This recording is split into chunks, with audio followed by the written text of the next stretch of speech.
Hi, I'm Dave Newton. Thanks for checking out this video on the scientific evidence for the existence of God. There's a common narrative that scientific, rational people don't believe in God. They believe only what can be proven by science. The other side of the coin, of course, is that anyone who believes in God is superstitious and foolish. But the truth is that as science advances, we get more and more reasons to believe in God, to be awed by the majesty and complexity of God's creation. This video will give you the scientific evidence that strongly supports the existence of God. Most of the information in the video comes from the book, The Return of the God Hypothesis by Stephen C. Meyer. I strongly recommend it for much more detailed information and a more complete description of the science as it has evolved. This video will just give you the big picture, but hopefully it will be enough that you will see how the viewpoint that God exists is far more logical and scientific than the atheist view that there is no God. Myers writes about 3 scientific discoveries that reveal the mind behind the universe. The first one is so big that I break it into 2 parts in this video. The discoveries are the creation of the universe, the fine-tuning of the universe, the origin of life, how life began, and the explosion of new forms of life during the Cambrian period. The first evidence of God's existence is the Big Bang, not the TV show, but the creation of the universe. For many years, scientists believed that the universe was eternal. It had no beginning. In the early 20th century, astronomer Edwin Hubble discovered that the universe was expanding. The fact that it's expanding means that if we go backwards in time, we get to a point where all the galaxies would have converged. In other words, when the universe began. Scientists, including Einstein, resisted the idea that the universe had a beginning, but over time, as scientific knowledge advanced, their objections were overcome. Myers gives details on this in his book. Currently, the Big Bang is widely accepted science. This means that space, energy, and matter did not exist, and then somehow they sprang into existence. Think about this for a moment. Before the universe, there's no space. Not just no sun or earth or stars, there's no space.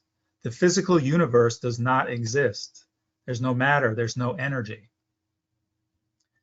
Then there's an event that we cannot explain, and space, matter, and energy all spring into existence. How do you create space, matter, energy out of nothing? Is this amazing feat of creation absolute proof that there is a God? No, but it seems overwhelmingly more likely that such an amazing event was caused by a creator rather than just randomly happening. Back in the days when people were in touch with nature, when the night sky wasn't dimmed by man-made light, when there were no cell phones, video games, or social media to distract us from the natural world, people could look up at the star-filled sky each clear night and be awed. Back then, humans could only see what their eyes allowed them to see, but now we can see much further. In October 2016, images from the Space Telescope named after Edwin Hubble suggested that there are about 2 trillion galaxies in the universe. Previous estimates were between 100 and 200 billion galaxies. Galaxies average around 100 million stars each. Wrap your head around this. 2 trillion galaxies with an average of 100 million stars each, created out of nothing. As mind-boggling as the creation event is, it gets even more amazing as science has come to understand the fine-tuning of the universe. Not only did all this space, matter, and energy spring into existence from nothing, they did so in a way that allowed the universe to form into a sustainable system. It didn't expand so fast that it blew apart. Its expansive force was such that it did not collapse back in on itself. Galaxies formed. And not just a sustainable system, but a system that can support life. Meyer says, Since the 1950s, physicists have discovered that many properties of the universe fall within extremely narrow and improbable ranges that turn out to be absolutely necessary for complex forms of life, or even complex chemistry, and thus any conceivable form of life, to exist. The precise strengths of the fundamental forces of physics, the arrangement of matter and energy at the beginning of the universe, and many other specific features of the cosmos appear delicately balanced to allow for the possibility of life. If any one of these properties were altered ever so slightly, complex chemistry and life simply would not exist. Myers gets into much more detail, but I'll share just one number that gives a sense of how unlikely the conditions of our universe are. Sir Roger Penrose is a British mathematician, mathematical physicist, philosopher of science, and Nobel laureate in physics. He's a professor emeritus at the University of Oxford, an emeritus fellow of Wadham College, Oxford, and an honorary fellow of St. John's College, Cambridge, and the University College London. Basically, he's a very smart guy. Penrose calculated the odds of the fine-tuning of the initial conditions of the universe as 1 in 10 to the 10th power, which is 10 billion, to the 123rd power. Obviously, we can't really wrap our heads around numbers that high. But let's just say that the odds of you winning the nationwide Powerball drawing 10 times in a row are much better than the chance that the universe was created by unthinking random events. We're talking about odds so small that they are effectively zero. Beyond all this, no known law of physics can explain the initial distribution of matter and energy at the beginning of the universe, since the laws describe how various forces or fields act upon specific material conditions once those conditions are present. They do not explain how the conditions arose in the first place. To put this in more understandable language, physics can't explain how the Big Bang happened. It only explains the workings of the universe after it was created. Our most brilliant scientists do not know how the universe was created.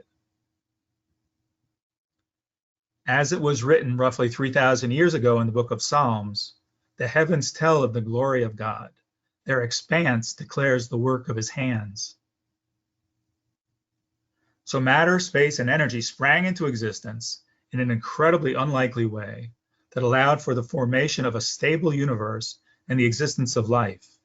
If that isn't enough to accept the idea of a creator as the most likely explanation, here's another scientific advance that again points clearly to an intelligent designer.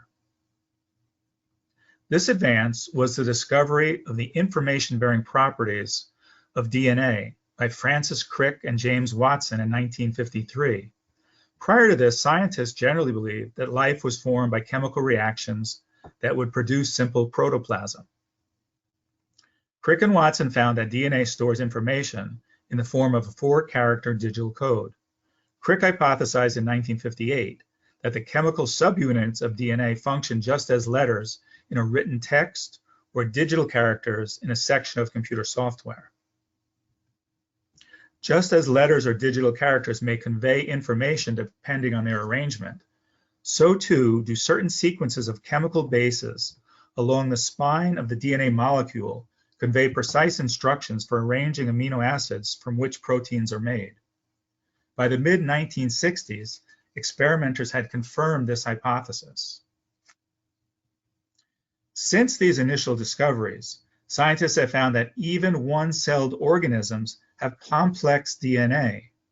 The first living organism didn't pop into life when lightning struck some primordial soup. Meyer calculated the probability of producing even a single functional protein of modest length, 150 amino acids, by chance, and found it to be 1 chance in 10 to the 164th power. 10 to the 164th power is a 1 followed by 164 zeros. Again, we can't comprehend numbers so large, but the point is that the odds of this happening by chance are basically zero. The current science provides compelling evidence that there was an intelligent designer. The more we understand of God's creation, the more awe-inspiring it is. As written in Isaiah, God says, "As the heavens are higher than the earth, so are my ways higher than your ways, and my thoughts higher than your thoughts." The last major scientific advance Meyer discusses that provides evidence for a creator is the Cambrian explosion, which creates great doubt about the widely accepted theory of evolution. Charles Darwin wrote his famous book On the Origin of Species in 1859. His theory of evolution says that new forms of animals and plants developed over time from simpler animals and plants. Random genetic variations provided advantages in the competition to survive, and the survivors then passed these traits on to the next generation. Darwin hoped that fossils would be found that would show this gradual evolution, but in the more than 160 years since he published On the Origin of Species, the opposite has happened. Scientists have found several periods where there were explosions of new life forms. The most well-known is the Cambrian explosion, which happened about 541 million years ago, and saw many new body plans appear. And this is important because in each case, when new life forms appear, they require large amounts of new genetic information. Existing animals did not have the genetic code required for new and complex body structures and organs, things like wings, limbs, eyes, nervous systems, and brains, and organs such as the liver, digestive system, and kidneys. The idea that large amounts of new functional genetic information appeared at random is extremely unlikely. With computer programs, major random changes in code are highly likely to destroy the functioning of the program. Major variations in DNA code, called macromutations, produce dysfunction, deformities, or death. But major changes in animal bodies, organs, and systems would only be possible with a series of minor changes over very long time periods, millions of years.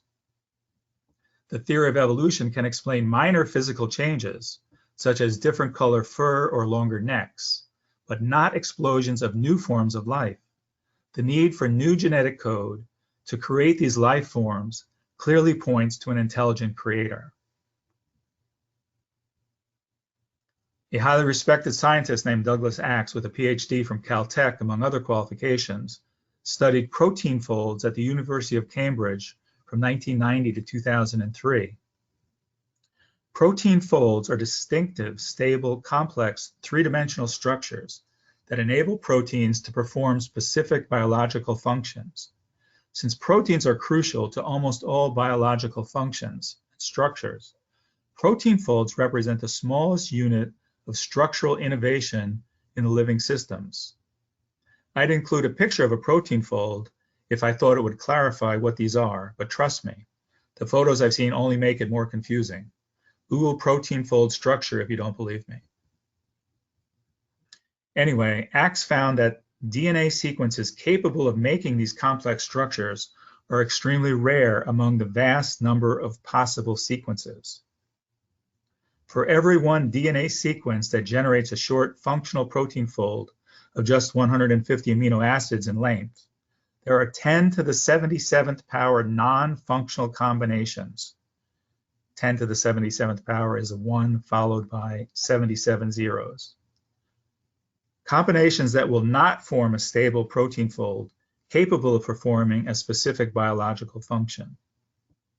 Again, the odds that these structures were formed and new life forms created by random chance is infinitesimal. It's clear that an amazing, mind-blowing creator was involved. Standard neo-Darwinian theory has failed to explain the origin of the new and complex body structures. Yet the obvious problems with this theory are generally ignored, and the average person thinks evolution is a proven scientific fact and no God was involved. Meyer's book goes into detail about some of the arguments the atheists still raise and his counter-arguments. He also tells stories of some scientists who became believers in God as they learned more about God's creation. It seems hard to believe that anyone understanding the science involved in the creation of the universe and of life could believe they arose by chance. The hand of a super intelligent and super powerful designer is clearly visible to anyone who isn't blinded by ego and arrogance. The more I learn about science, the more in awe of God I am. From the creation of the universe so huge we cannot comprehend its size, down to the microscopic level, the incredible complexity of information coded into our DNA. The idea that people who believe in God are foolish or unscientific is no longer logical. But academia and the left in general have been successful in maintaining that narrative. Today's scientists' knowledge of the physical universe is very limited, living as we do in a small speck amongst maybe 2 trillion galaxies. And they know nothing of what came before the universe, of how matter, space, and energy were created out of nothing, of what comes before birth and after death. It seems hard to believe that people could be so certain and so arrogant when their knowledge is so limited. I hope this video will help you be prepared for discussions with people who don't believe in God. Hopefully, it will also encourage you to check out Meyer's book and support him as he shares the scientific evidence for the existence of God. Meyer's book doesn't cover how the Earth is fine-tuned to support life, but this is also amazing. 2 resources for information on that are The Privileged Planet by Guillermo Gonzalez and Jay Richards, and Is Atheism Dead by Eric Metaxas. It's not dead, but if we spread the word about the scientific advancements that provide compelling evidence for God's existence, maybe we can kill it. Thanks for listening, and God bless you.